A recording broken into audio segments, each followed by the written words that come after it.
Many people are confused about the difference between phrases and clauses.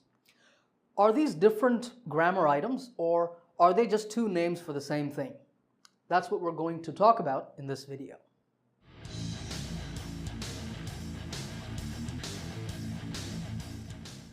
Now, before we start, just remember, if you have any questions at all, you just have to ask me in the comment section below and I will talk to you there. So in this lesson, we're going to learn the difference between phrases and clauses. But first, let's talk about how phrases and clauses are similar. They're similar in this way. Both of these refer to groups of words that are meaningful. Look at these examples. Near my home, or Dexter won the bicycle race. You can see that these are meaningful. So one of them is a phrase and the other is a clause. Okay, so what's the difference between them? Well, the difference is this. A clause is a group of words with a subject-verb combination. So Dexter won the bicycle race is a clause because it has a subject, Dexter, and a verb. One is the past tense of win. So this is a clause. A phrase is a group of words without a subject-verb combination. So near my home is a phrase because there's no subject-verb combination. It's very simple, but keep this important difference in mind. A clause has a subject-verb combination and a phrase does not. So now, let me show you some more examples so that you can learn how to easily identify phrases and clauses.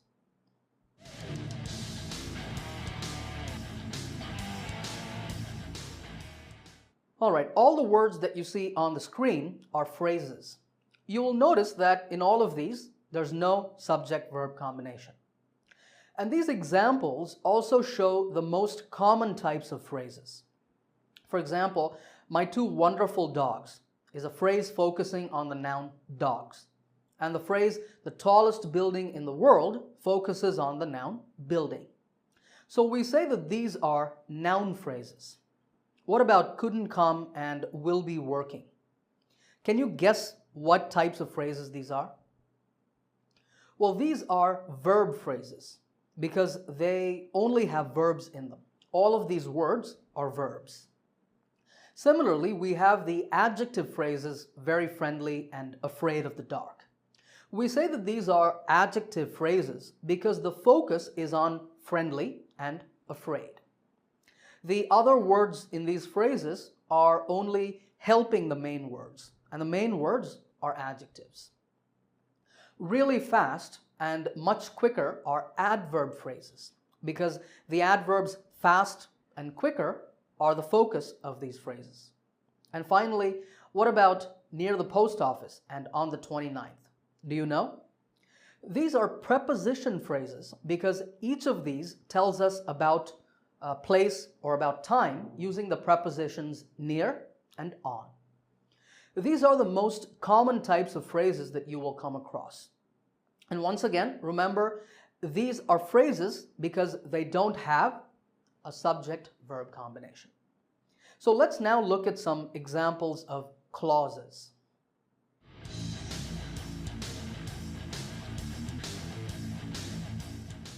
Like I said, a clause is just like a phrase. It's a group of words. But a clause has a subject-verb combination. Now in English, there are many different kinds of clauses. But the two most important that you need to know about are independent and dependent clauses. Let's start with the independent clause. This is simply a clause that can stand alone as a sentence. For example, he ate dinner.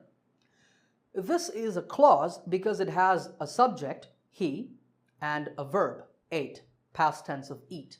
And it's independent because it can be a sentence on its own. So what's a dependent clause then? Well, it's a clause, that is, it has a subject-verb combination, but it cannot be a sentence by itself. For example, when James got home is a dependent clause. It has a subject, James, and a verb, got, but if you think about it, it's not a complete sentence. Because if I said, when James got home, you will ask, Okay, then what? What happened? So you see, the sentence isn't complete. So this is a dependent clause. To make it a full sentence, you have to combine it with an independent clause, such as, when James got home, he ate dinner. In this next example, please send me the report tomorrow if you can. This sentence has two clauses. Here, the first clause is independent. Please send me the report tomorrow. And the second clause is dependent, if you can. Usually, dependent clauses will have words like when, while, whenever, before, after, because, if, unless, and so on. Really simple, isn't it? Okay, now I'm going to give you a small test to see if you can identify phrases and clauses correctly.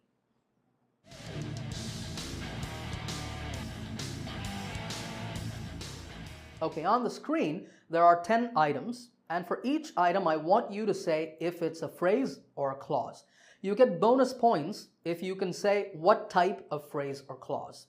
Pause the video if you want, think about your answers, and then play the video again and check.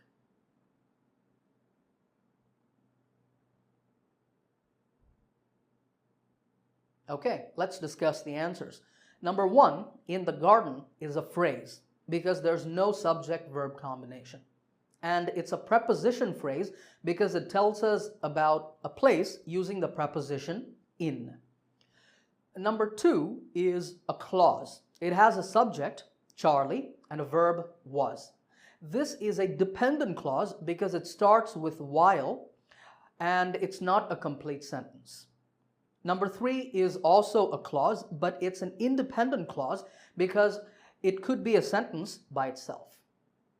Number 4 is not a clause, it's a phrase. There's no subject-verb combination. And it's a noun phrase because it focuses on the noun box. Number 5 is a clause and it's an independent clause. Number 6 is a phrase and it's an adjective phrase because the focus is on hungry. And number 7 is a phrase and it's a verb phrase. Number 8 is a clause and it's a dependent clause because it's not a full sentence. Number 9 is a phrase, and this phrase is an adverb phrase because the focus is the adverbs slowly and steadily. And finally, number 10 is a little tricky. This is actually not one phrase or clause. This is a sentence with two clauses.